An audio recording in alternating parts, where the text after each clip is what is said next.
Welcome guys, आप सभी का बहुत बहुत स्वागत है हमारे चैनल में द रिवीजन रूम में। और हम लोग इस वीडियो में विश्व और भारत के भूगोल का जो खान सर का नया बुक आया है उसके अनुसार हम लोग पढ़ेंगे। तो आइए हम लोग स्टार्ट करते हैं। हिमालय पर्वत और मैदान। भारतीय उपमहाद्वीप के वर्तमान भूवैज्ञानिक संरचना मुख्यतः अंतर्जनित और बहिर्जनित बलों और प्लेटों के साइक्लिक संचरण की अंतर प्रक्रिया के परिणामस्वरूप उपस्थित हुई आई है। भारत के धरातल में अत्यधिक विविधता पाई जाती है, कहीं पहाड़, पठार, नदी, गड्ढा तो कहीं सपाट मैदान। भारत के संपूर्ण क्षेत्रफल का 10.7 पर्वतीय भाग है, 18.6 पहाड़ी है और 27.7 पठारी भाग है और 43% मैदानी भाग है।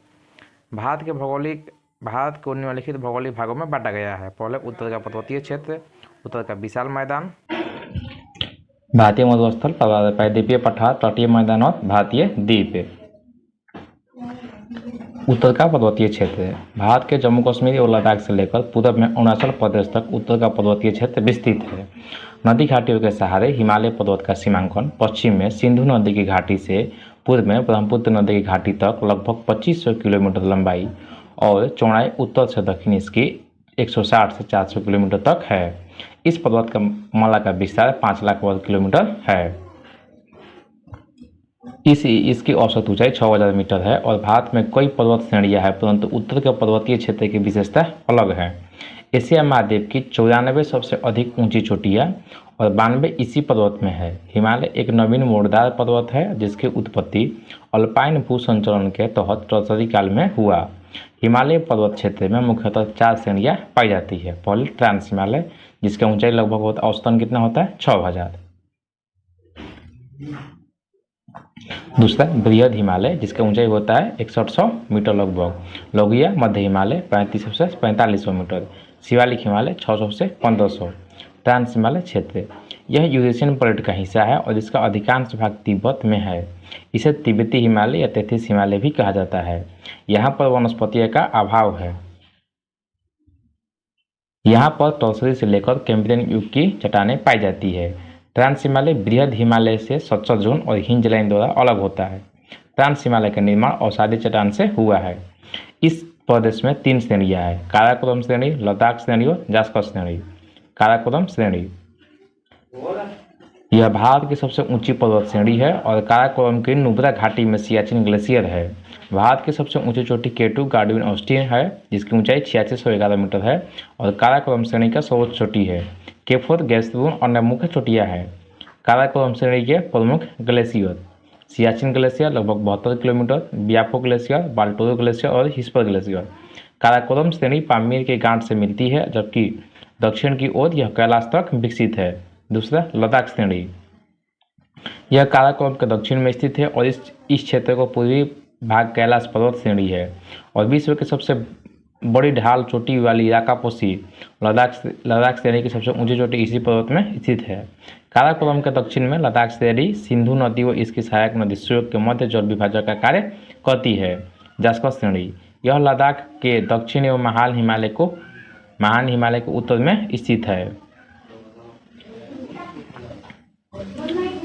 लद्दाख श्रेणी जास्कर श्रेणी के बीच सिंधु नदी बहती है। इस श्रेणी में 12 लाचर दर्रा, एक उच्च पर्वतीय दर्रा जो हिमाचल प्रदेश और लद्दाख लेह से जोड़ता है। ये देखिए, हम लोग ये काराकोरम हो गया, लद्दाख, जास्कर और पीर पंजाल, बीच में कहाँ बहती है? सिंधु नदी। ये कौन सी नदी बहती है? सिंधु नदी। आगे देखिए, बृहद हिमालय या आंतरिक हिमालय, इसे महान सर्वोच्च हिमाद्री और हिमाद्री तथा मुख्य हिमालय भी कहते हैं। हिमालय के इस भाग को क्रोड ग्रेनाइट हिमालय के इस भाग का क्रोड ग्रेनाइट से बना है। यह हिमालय की सबसे ऊंची और दुर्गम श्रेणी है। यह सदा हिमाच्छादित रहता है, हमेशा इस पर हिम रहता है और इसकी औसत ऊंचाई 6100 मीटर है। इसका विस्तार कहाँ से है? तो नंगा पर्वत से नामचा पर्वत तक। विश्व की सर्वाधिक चोटियाँ इसी पर्वत श्रेणी में पाई जाती है। इस पर्वत श्रेणी की सबसे ऊंची चोटी माउंट एवरेस्ट है, जो कि नेपाल में है। इसे नेपाल में सागर माथा और तिब्बती भाषा में चोमुलुंगमा है। चोमुलुंगमा कहते हैं, जिसका अर्थ है पर्वतों की रानी। यहाँ अनेक हिमनद भी पाए जाते हैं। कुमायूं हिमालय में मिलाम और गंगोत्री हिमनद, जम्मू सिक्किम में जेमू हिमनद। समांतर हिमनद की लंबाई 3 से 5 किलोमीटर होती है। यह गंगा और यमुना के उद्गम स्थल है। इस पर्वत श्रेणी में अनेक दर्रे हैं, जैसे कश्मीर में जोजिला व ब्रुजिला दर्रा। बृहद हिमालय की चोटियाँ, इसको सीरीज दिया पूर्व से पश्चिम में। पहले नंगा, कामेत, नंदा, धौलागिरी, अन्नापूर्णा, मनसालू, गौरीशंकर, छुयू, एवरेस्ट, एवरेस्ट को चुमांगलू में बोलते हैं, मकालू, कंचनजंगा और नामचा पर्वत। आइए हम लोग नेक्स्ट पे चलते हैं।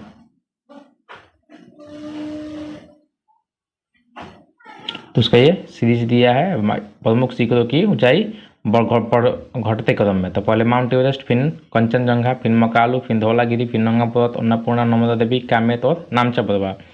नोट: कामेत पर्वत के पश्चिम में बंदरपूछ, यमुनोत्री, गंगोत्री, त्रिशूल, बद्रीनाथ और केदारनाथ हैं।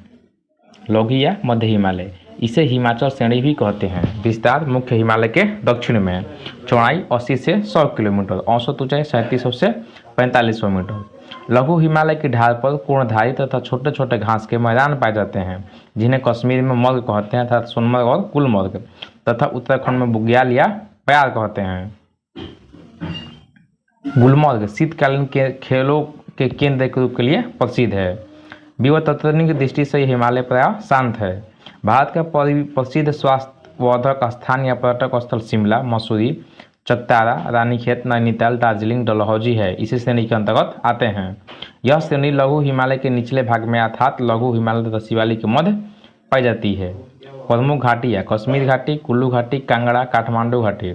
लघु हिमालय को पश्चिम से पूर्व तक निम्नलिखित श्रेणियों में बांटा जाता है। पहले पीर पंजाल, इसका विस्तार झेलम और ब्यास नदियों के मध्य है, कश्मीर तथा हिमाचल प्रदेश में है।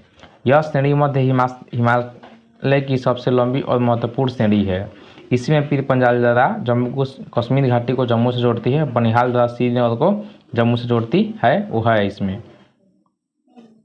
आगे देखते हैं। नोट: ज्वार सुरंग, बनिहाल दौरे के ठीक नीचे इस सुरंग का निर्माण किया गया है। जिसे वर्तमान में NH 1A के जगह NH 44 के नाम से जाना जाता है। डॉक्टर श्यामा प्रसाद मुखर्जी टनल भी भारत के जम्मू और कश्मीर के शासित प्रदेशों में पीर पंजाल श्रेणी में ही स्थित है। रोहतांग दर्रा, यह हिमाचल प्रदेश के पीर पंजाल श्रेणी में स्थित है और यह मनाली को लेह से जोड़ता है। रोहतांग दर्रा को हिमाचल प्रदेश में लाहौल स्पीति जिले के प्रवेश द्वार कहा जाता है। अटल सुरंग, रोहतांग दर्रा शीत ऋतु में बर्फ से जम जाता है, जिस कारण उसी क्षेत्र में कम ऊंचाई पर इस सुरंग का निर्माण किया गया है और यह विश्व का सबसे लंबा सुरंग है। 9.2 किलोमीटर राजमार्ग टनल है। धौलाधर श्रेणी, इसका विस्तार जम्मू कश्मीर, हिमाचल प्रदेश और उत्तराखंड में है। धौलाधर पीर पंजाल के दक्षिण में अवस्थित पर्वतीय प्रदेश है। कांगड़ा, कुल्लू की प्रसिद्ध घाटियाँ इसकी श्रेणियाँ है। नागटिप्पा श्रेणी, इसका विस्तार नेपाल में है। महाभारत श्रेणी, इसका विस्तार नेपाल में है और लघु और बृहद के बीच दो घाटियों का विकास हुआ है, कश्मीर घाटी और काठमांडू घाटी। नोट: कश्मीरी घाटी और काठमांडू घाटी की रचना झीलों के निक्षेपण से हुई है। शिवालिक हिमालय, इसे उप हिमालय, ब्रा हिमालय तथा नवीन हिमालय भी कहते हैं। यह हिमालय का सबसे नवीन भाग है जो लघु हिमालय के दक्षिण में अवस्थित है। इसकी उपस्थिति हिमालय पर्वत से निकलने वाला नदी के द्वारा लाए गए अवसाद एवं निक्षेपण में वलय पड़ने से हुई है। इस घाटी में बजरी और जलोढ़ मृदा की मोटी परत से ढकी है।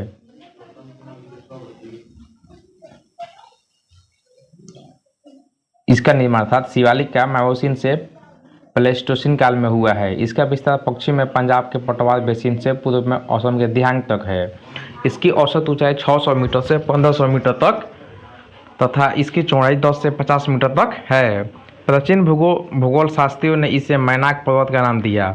शिवालिक के निचले भाग में तराई तथा भाबर क्षेत्र कहलाते हैं, जिन्हें गिरिपाद भी कहा जाता है। यह दलदली तथा वनाच्छादित पर्वत प्रदेश होते हैं। शिवालिक तथा मध्य हिमालय के बीच अनेक घाटियाँ पाई जाती है, जिन्हें पश्चिम में दून लाइक देहरादून और पूर्व में द्वार लाइक हरिद्वार कहा जाता है। यह पश्चिम में सुलेमान पर्वत और पूर्व में आराकाम पर्वत से मिलती है। शिवालिक का दक्षिण पूर्वी सुदूर भाग अंडमान में है। ये देखिए, इनको यहाँ सीरीज दिखाया गया अलग अलग हिमालय के पार्ट में। तो पहले ट्रांस हिमालय और बृहद हिमालय के बीच में है सौचल जोन या हिंज लाइन, इसे अनुप्रस्थ घाटी भी कहते हैं। बृहद हिमालय और मध्य हिमालय के बीच में कौन सा है? Main central thrust. मध्य हिमालय और शिवालिक के बीच में कौन है? मेन सीमांत ददा या हिमालयन फ्रंटल फॉल्ट। नदी घाटियों के सीमाओं के आधार पर पश्चिम से पूर्व तक हिमालय का विभाजन। पहले पंजाब हिमालय, फिर कुमाऊं हिमालय, फिर नेपाल हिमालय और चौथा असम हिमालय। हिमालय को 4 प्रादेशिक भागों में विभाजित सर सिडनी बुर्डार्ड द्वारा सर्वप्रथम पश्चिम से पूर्व की ओर विभाजन घाटियों का आधार मानकर किया गया।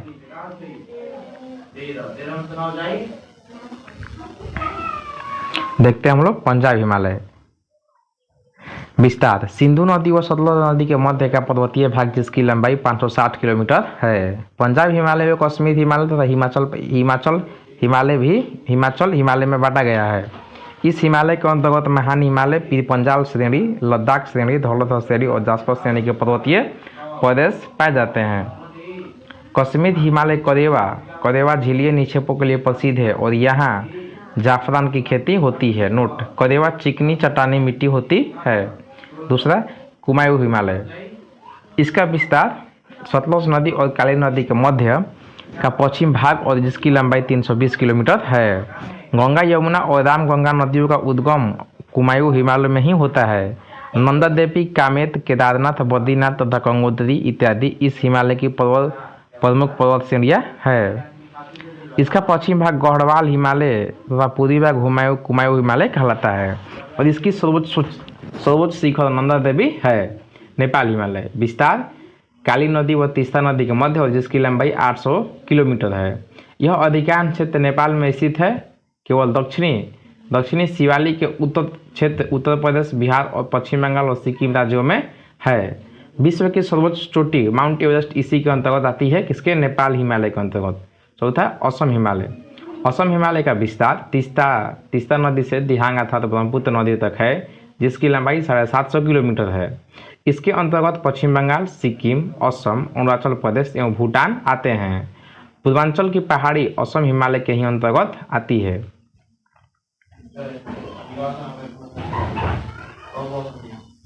पूर्वांचल की पहाड़ी भारत के उत्तर पूर्वी राज्यों में हिमालय पहाड़ियों को पूर्वांचल की पहाड़ी कहा जाता है और इन पहाड़ियों के नाम अलग अलग राज्यों में अलग अलग रूप से जाना जाता है। जैसे अरुणाचल प्रदेश में डफला, मिरी, अभोर, मिसमी, पटकाईबूम पहाड़ी। मणिपुर में मणिपुर पहाड़ी। मिजोरम में मिजो, लुसाई, बबुलिक। नागालैंड में नागा पहाड़ी और सारामाती। त्रिपुरा में त्रिपुरा पहाड़ी। असम में मिकिर, भुवन, रेंगमा, ब्रेल। मेघालय में गारो, खासी, जयंतिया। तो ये रहा हमारा उत्तर हिमालय।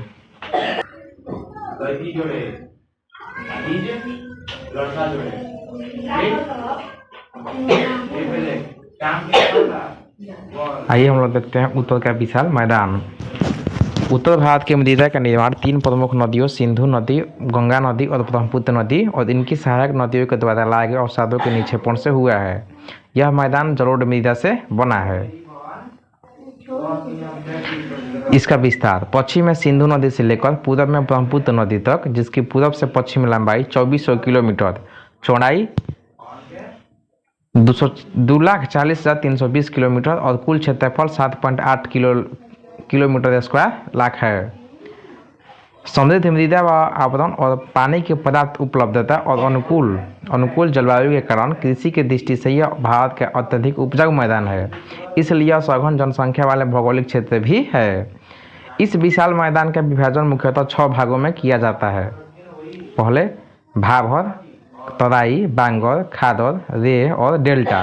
भाभर प्रदेश, यह प्रदेश 8 से 10 किलोमीटर चौड़ाई वाली संगरी पट्टी के रूप में स्थित है। यह शिवालिक के गिरिपाद प्रदेश में छोटे बड़े पत्थरों के टुकड़े, जलोढ़ पंख आदि के निक्षेप से होता है जिसे भाभर कहा जाता है। यह प्रदेश कृषि के लिए उपयुक्त नहीं होती है। यह प्रदेश में नदियाँ लुप्त हो जाती है। दूसरा, तराई प्रदेश। भाभर के दक्षिण में मैदान का वह भाग जहाँ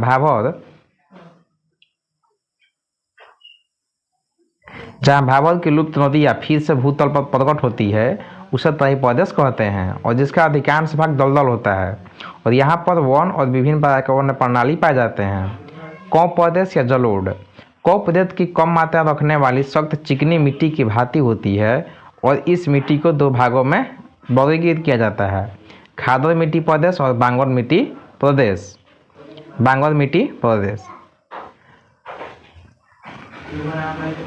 उत्तरी मैदान के सबसे विशालतम भाग पुराने जलोढ़ मृदा से बने हैं और इस मैदान के अधिक ऊंचा होने के कारण यहाँ नदियों के बाढ़ जल नदियों के बाढ़ का जल नहीं पहुंच पाता है, अतः यह पुरानी काप मृदा भी पाई जाती है।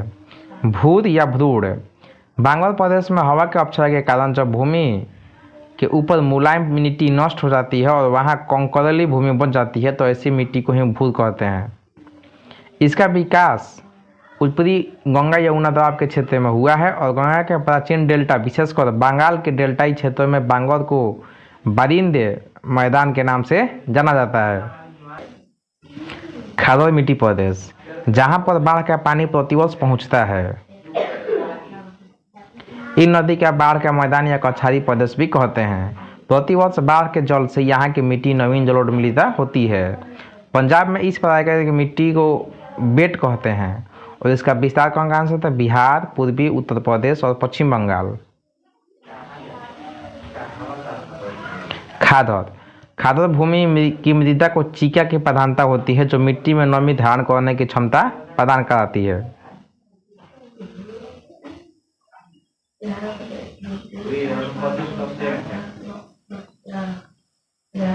चीका चूना, लोहा और कले की प्रधानता होती है। इसका रंग हल्का हरा और बालू और कंकड़ युक्त होते हैं। आगे रेह, बांगोर मिट्टी के क्षेत्रों में जहां सिंचाई कार्यों की अधिकता होती है वहीं पर कहीं कहीं एक नमकीन परत या सफ़ेद परत बिछी होती है और इसे ही रेह या कलहर कहते हैं। यह यूपी, हरियाणा, पंजाब और पंजाब के शुष्क भागों में पाया जाता है। डेल्टा, गंगा और ब्रह्मपुत्र नदियों ने अपने मुहाने के निकट विशाल डेल्टा का निर्माण किया है जो भारत और बांग्लादेश में विस्तृत है।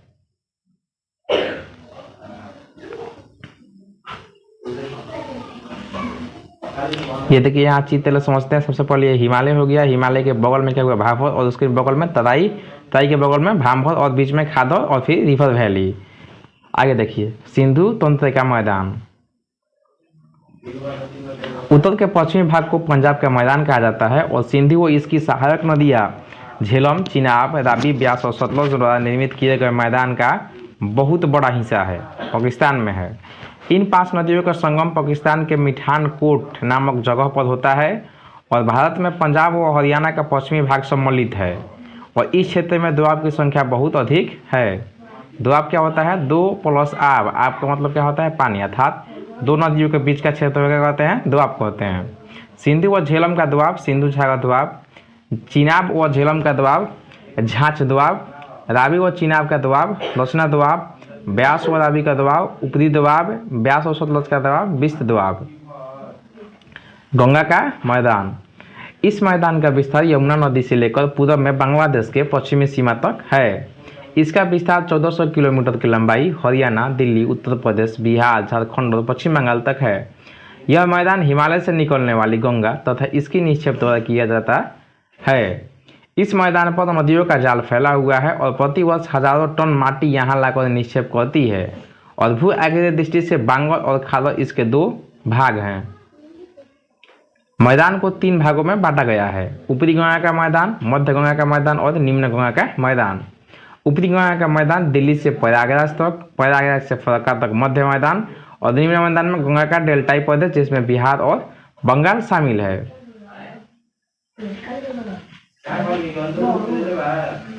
ऊपरी गंगा का मैदान, ऊपरी गंगा का मैदान का विस्तार पश्चिमी उत्तरी प्रदेश और उत्तर प्रदेश में है।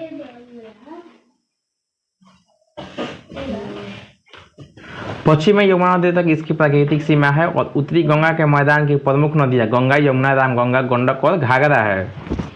मध्य भाग के मैदान, मध्य गंगा का मैदान, इसका विस्तार उत्तरी बिहार और पूर्वी उत्तर प्रदेश तक विस्तृत है। मध्य गंगा में गोखू झील अधिक मात्रा में पाई जाती है क्योंकि इस भाग में नदियां विसर्ग के रूप में बहती है। यहीं खादर भूमि की अधिकता होती है और जिसके कारण यह मैदान अत्यंत ही उपजाऊ होता है। यह मैदान नदियों के प्रवाह के मार्ग में परिवर्तन से बुरी तरह प्रभावित है, अर्थात बाढ़ का सर्वाधिक प्रभावित क्षेत्र है। कोसी नदी इसका उदाहरण है। निम्न गंगा का मैदान, विस्तार हिमालय की तलहटी से लेकर लंबा गंगा की डेल्टा तक पश्चिम बंगाल में है। इस प्रदेश में दार्जिलिंग के उत्तर पूर्वोत्तर क्षेत्र तथा पश्चिम में स्थित पुरुलिया जिले के अलावा संपूर्ण पश्चिम बंगाल सम्मिलित है। यह भाग अधिकतर दलयुक्त बना रहता है। गंगा के मैदान जहाँ तहाँ गौत नीचे भूमि धंसी हुई भूमि में पाई जाती है, जिन्हें पटना के इलाके में जल्ला मोकामा के निकट टाल कहते हैं। पश्चिम बंगाल में पानी से भरे ऐसे निचली भूमि को गौत या बिल कहते हैं। जलगाईपुरी और दार्जिलिंग जिले में पर्वत द्वीप और तराई का क्षेत्र द्वार कहलाता है। ब्रह्मपुत्र का मैदान।